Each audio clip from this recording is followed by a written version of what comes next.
Green lights and blue skies, baby. Oh, I'll give it the power.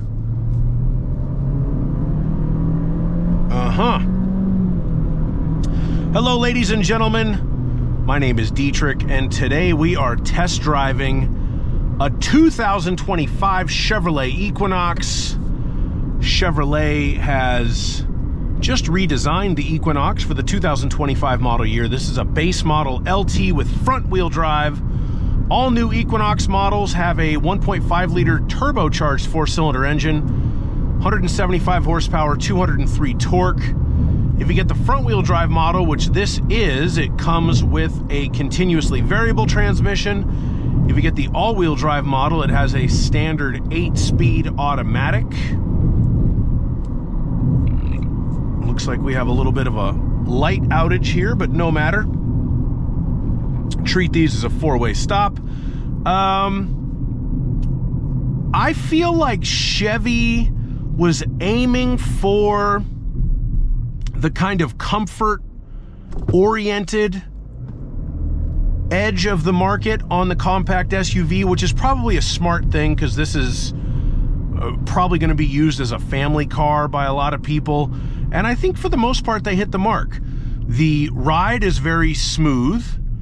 The steering is decent, but it doesn't have super great handling.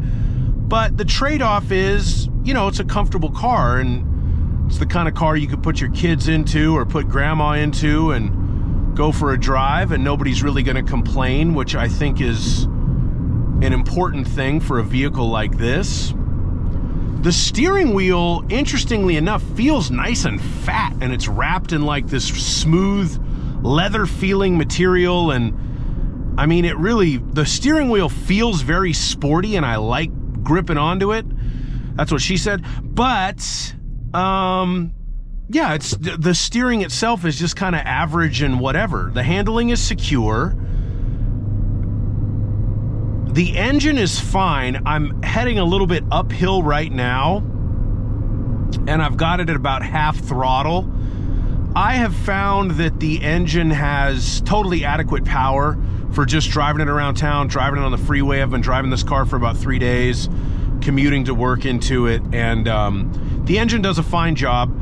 It's a little weird to me that it's only rated at 28 miles per gallon on the highway in the front-wheel drive model. I would expect it to at least have a number that starts with a 3 on the EPA rating, but it doesn't. I have not yet done my real-world fuel economy test on this car, but I'm going to do that tonight. So we will see what's what. And at some point, there will be a link to that video in the description of this video, so you can see if it actually gets 28 miles per gallon or more or less, or what the situation is. I'm getting a little bit of wind noise, but it has been windy lately, so that may be a product of the environment. Looking at the trees, it's not super windy right now, but nothing untoward for the class and the price point. This car's right at $30,000. It's a 2025 Equinox LT front-wheel drive with no options to speak of.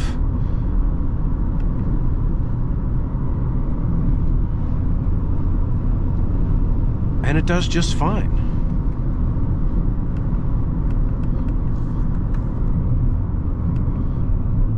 If I push the L button to put it in low mode, then I can use the paddle shifters to make the CVT do something, or I can just put it in low mode to make the engine hold a higher RPM so that I don't have to use the brakes as much going downhill, and I don't have to give it as much gas going uphill or make the transmission work as hard as it needs to going uphill. But for this road, it's not really necessary.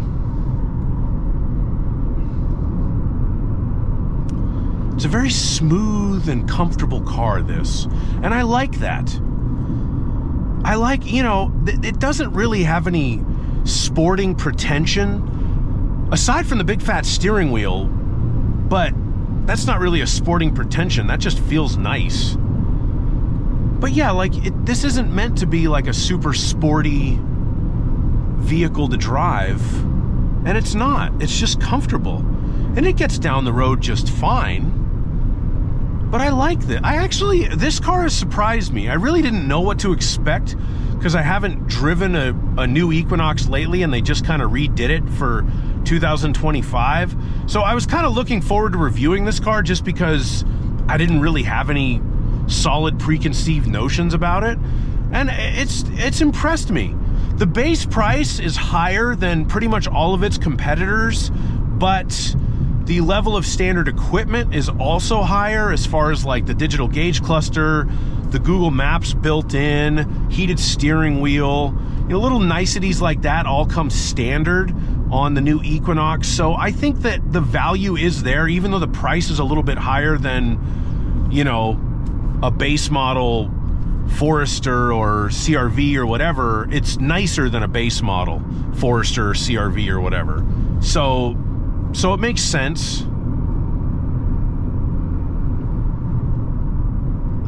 And yeah, it's just a nice little car to drive. You can put your kids in here, put your friends in here, go for a spin, go for a vacation. It's interesting. Where I live in Southern California, the default choice, I think, for most people is an import. And in other parts of the country, the domestic cars are much more, probably at least more popular than they are here. Toyotas and Hondas are popular everywhere, but I'm sure they sell more Chevys in Cincinnati than they do in Cerritos.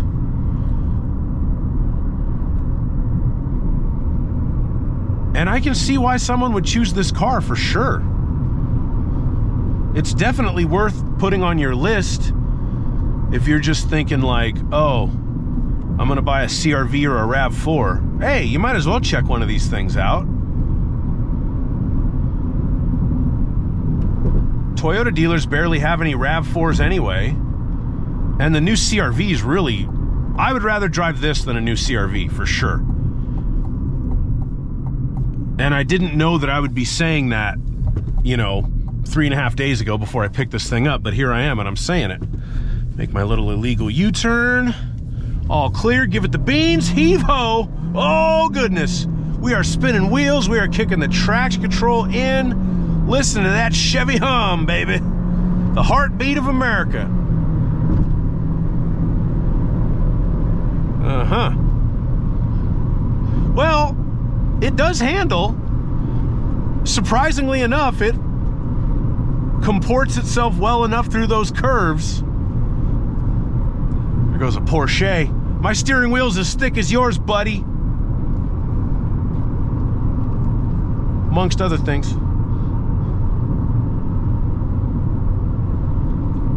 This thing's cool. This is a pleasant surprise. I like this car. I don't know. I wasn't really expecting to like it or not like it. I didn't know what to expect, but it's good. I like it. I'm happy. I'm happy that I got to drive the Equinox.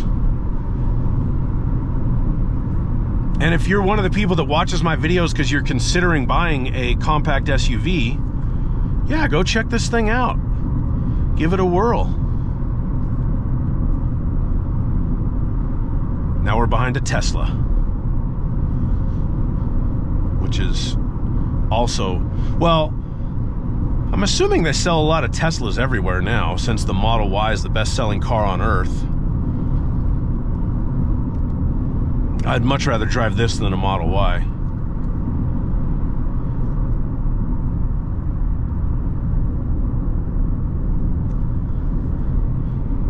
Look at that Chevy go.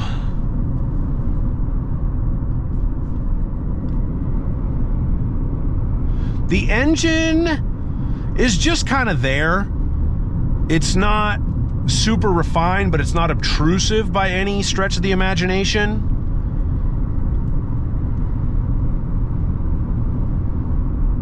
And the CVT transmission works fine. I haven't driven one with the all-wheel drive to be able to speak intelligently about the difference between the CVT and the 8-speed automatic, but I'm sure it's fine.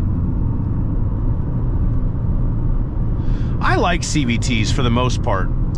They're smooth, and typically they're more fuel efficient than other kinds of transmissions, and a lot of people hate on them, but I'm not one of those people.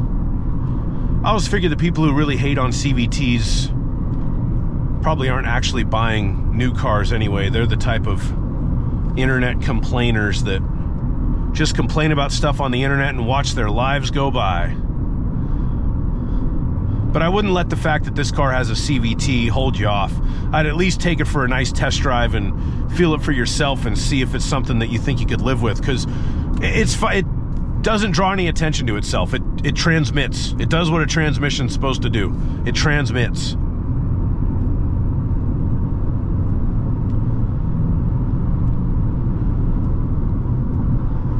Yeah, you know, the handling it's okay. You got a little bit of body roll, but once it takes a set, it's goes right on through the curves.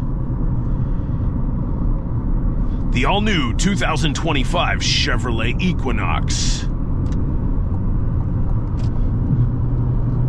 Well, GM, you done good. GM is a very perplexing company to me, because when they really try and they want to, they're amongst the best on earth at making cars, but they barely ever seem to really kind of want to try.